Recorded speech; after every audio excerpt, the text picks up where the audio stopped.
Hello everyone, I'm Mark Sain and welcome to Sain Investment Solutions. Please take a moment to pause this video and review the following disclaimer.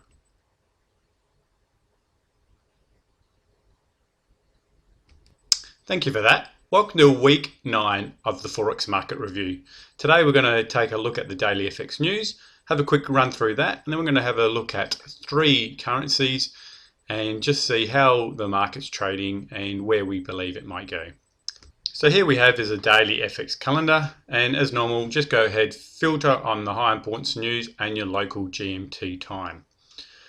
Now starting the week on Monday, February the 29th, here in GMT plus 11, we had the Eurozone Cpi numbers come out. Those numbers came out slightly worse than expected, with a forecast of 0 and minus 0.2, with a forecast of 9 and 0.7. So that had a bit of weakness in the euro, and the euro the past few days has been falling, and if you've been in the market and looking for a short position in the euro, that definitely would have been for your advantage. On Tuesday, March the 1st, we had some China manufacturing PMI numbers and non-manufacturing PMI numbers came out, with the manufacturing PMI numbers coming out slightly worse than expected, and the Aussie Reserve Bank interest rate decision came out was left unchanged at 2%. So the market wasn't really expecting a change of 2%. The probability is that it's likely the Aussie government will need to drop the interest rates one more time, but when they do that is the question. And we also had the German unemployment numbers come out, and they came out as expected with 6.2 and 6.2. Today being Wednesday the 2nd of March, GMT plus 11, we have the Canadian GDP numbers coming out, or have come out by now. These are the early hours of the morning for us. And also coming out was the ISM manufacturing numbers for the USD. That number was slightly better than expected at 4.95 with the 4.85 expected. We would have seen some strength in the US dollar there, and everybody probably now pieing back into the US dollar because it's been on the downwards trends for the last numerous weeks, and we probably could be seeing some upside now with the positive numbers coming out from the US. It's likely that the US Fed will increase interest rates is now back on the cards, so everyone's taking that in their stride and jumping in early while we look for the US dollar to screen back higher. Later on today we have the Aussie GDP numbers as well as the Swiss GDP numbers coming out. So we'll be looking for some numbers there. If you're short on the Aussie, you'll be looking for a weaker number to come out. Thursday, March the 3rd, will bring the crude oil numbers to come out. So we'll see what they come out as well as Friday, March the 4th, will be some ISM non-manufacturing numbers for the US dollar. And then finally, ending Saturday, early hours of GMT plus 11, we're going to see the USD unemployment rate and the USD non-farm payroll numbers. Now, these numbers are what we're really looking at. So if we can see the unemployment rate falling again and the non-farm payroll numbers being higher than 1.93k expected, and even a reforecast of the last numbers maybe being higher, we're going to really see that push higher on the US dollar. So if you're in a US dollar trade, you could see some potential going higher. So let's take a look at the Euro USD on a daily chart. We're going to start here, and a few sessions ago it was pointed out that we probably could find resistance around about these levels and roughly around there. And what we did, we just looked left where it bounced a few times, and the market came back up into that, almost touched it, and then started to move its way lower. So what we would then want to do, if you're looking for any buying opportunities, there's a lot of people that wait for a close below the 200 EMA. Now if you see a close below the 200 EMA, probably that candle there, we'll just go ahead and zoom in. That's a definite bounce on it, and then a close definitely below it. People would be looking at the market there and going, well, if I can get out roughly down at these levels of about 250 pips, 240, 250 pips, I'm going to try to go at least 240 pips stop loss and try to make a minimum of 1-to-1 risk to reward. That way you can bring it to break even and then hopefully push down to these levels down here. And if you push down to these levels down here, you're going to make at least a 1 to 2.5 risk to reward. And that's what you want to be looking at, bringing your stop losses to break even and then actually taking the run. You don't want to get out too early. You need those big wins to really make the market for yourself. That way you don't have to win as often as you lose and you still be up front. If we were to go ahead and zoom in to a lower time frame, we'll drop down to the 4-hour chart, and we can see that the market was moving up and then it started having this pull down on the AO. So what we want to do is just jump down to the 1-hour chart just to see if we can see that divergence roughly around that level there. Go down to the 1-hour chart, just scroll back, and what we can see is we do have divergence. So as we had the higher high in price with the lower AO, back to the zero line, we have our clear AO divergence and then had the move lower. So what we would have wanted to be looking for on that divergence is we would have wanted to see a pullback into the market. Now, unfortunately, we never saw enough of a pullback to be able to get us into the market. So if we're looking at taking a short position, even on the 1-hour chart, you probably would have liked to see the market pull back a lot more. And really, I mean, this first point here, it didn't pull back much, only 23.6. And if we go back a bit lower, it barely pulled back to 23.6 fib. And that just goes to show that the market on the euro with the weaker euro news the past week and now, and the US dollar news, this euro USD is just falling and it's not having enough of a pullback. So that's why using a 200 EMA move is something you can consider.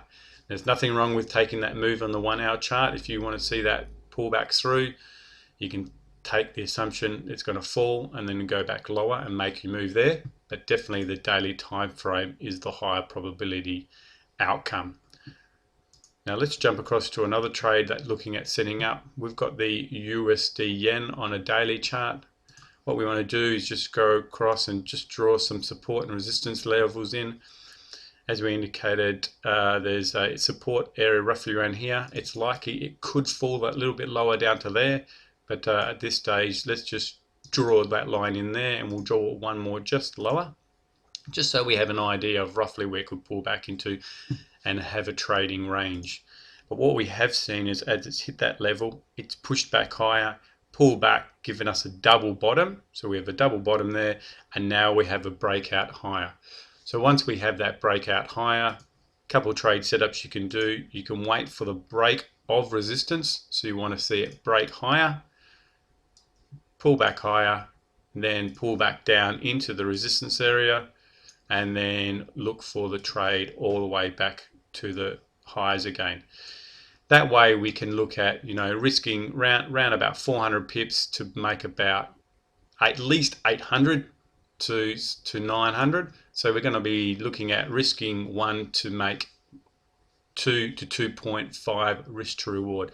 So that's your first strategy. You could look at getting in there. That's a break of resistance, double bottom, break of resistance, pull back into support, and then purchase it and then move back higher. You could look at a different time frame, lower time frame, and you could say to yourself, well, I want to have a breakout of the 200 SMA or EMA on a lower time frame, so you'd be waiting for the breakout there. Obviously on the daily chart, we're not going to get that breakout for a while. That's why we're not looking at the daily chart. And on the 1-hour chart, we definitely have a large move higher. So we've got this double bottom. Double bottom was here and here. We've seen this move up higher. We then go ahead and we would then grab our Fib retracement tool, which was mentioned in several videos. We want to see that pull back to at least the 50% mark. And that's where we want to get it, because we want our risk to reward. And if you wanted to, you can have your stop losses below the lows. So you'll be looking around 150 pip stop loss. And that first resistance area where we looked at the daily chart, we've got about 220 pips. So we easily, before we get to this daily first resistance where we want to have a breakout and then a pullback if you're doing that type of trade setup. In this case, you'd be wanting to at least bring it to break even at these levels. That way you're not risking any money and then making it move higher. So here you would have been able to get in and put your stop losses down there. A lot of people like to put them down to this level here, roughly around the next support area, and they'd be looking at maybe 100 pips and getting out the tops 200 pips, so they can make their risk one to make double. It all depends where you want to do it. I like to put mine a little bit further out of the market. But once we have that move down and we want to know where it could go, that's where we're using our Fibonacci Expansion tool. We go from the recent lows to the recent highs and then back down to the recent lows again. And first area of resistance is where it is now at the Fibonacci 61.8 and then up near the 100% level. And as you can see, the 100% level is matching up with previous structure resistance. And as we can see, we said resistance around there, but there is also some resistance around there. So it's likely in this area it could struggle before making its move back lower. Let's go ahead and look at the final chart, and that's the German 30. Last week we spoke about having a wave cycle, and we said that we had a possible wave 1 move lower, then we had our pullback up here for wave 2, then we had our next move wave 3 back lower, wave 3 being all of this move down here being wave 3. Then we mentioned that it's likely at this level here that it could be pulling back, depending on the news, the poor news that was coming out of the out on the news. But I did indicate in my session last week that we really need to see the AO come back to the zero line before we can discontinue it, and we want to see an ABC cycle. So now we're seeing it back to the zero line.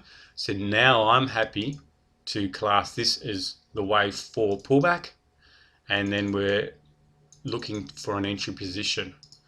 So using the Fibonacci Retracement tool, we put it on the wave 3 highs to the lows, and we're looking to get back to the 50% level is our rough minimum where we like to get in. But always look left for support and resistance areas. So it's likely we could find something around these areas and possibly around these areas. So somewhere in there it could bounce, but we want to try to get in this level here. So if you're putting your stop losses up here, you're going to risk about 12,000 and you're going to try to make around 12,000. So you're going to try to bring your stop losses to break even at these bottoms and then drive it back lower for our wave 5 move back lower.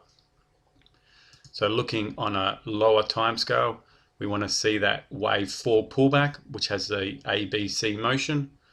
And if you're looking at an ABC motion, what you want to do is grab your Fibonacci tool, highs to the lows to the highs, back to the lows again. So we want to see the market pull back up to the 100% level, Fibonacci expansion level. As you can see, that will be our first area of resistance. So everything's setting up. We're also setting up for divergence, but again, it's not ended yet. We can't really confirm, but it is showing some divergence. So hopefully that divergence does remain, and then we can look at getting successful on this trade move lower. So back to the daily time frame, the 50% level was roughly around these levels here, and that's where we're looking at getting in. So if you want to see where you can take this trade to, again, Fibonacci Expansion is the tool we love to use. So from the recent highs to the recent lows, back to the recent highs of wave 3, and therefore we can see 61.8 and the 100% level are our first 2 opportunities, drawing in resistance levels, and as you can see, the 100% level matches up with the resistance level around about there, and that will give us a good risk to reward, risking 1 to making at least 1 to 2 to 1 to 3.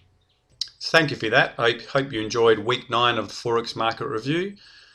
I wish you all the best in your success. Take care. Bye bye.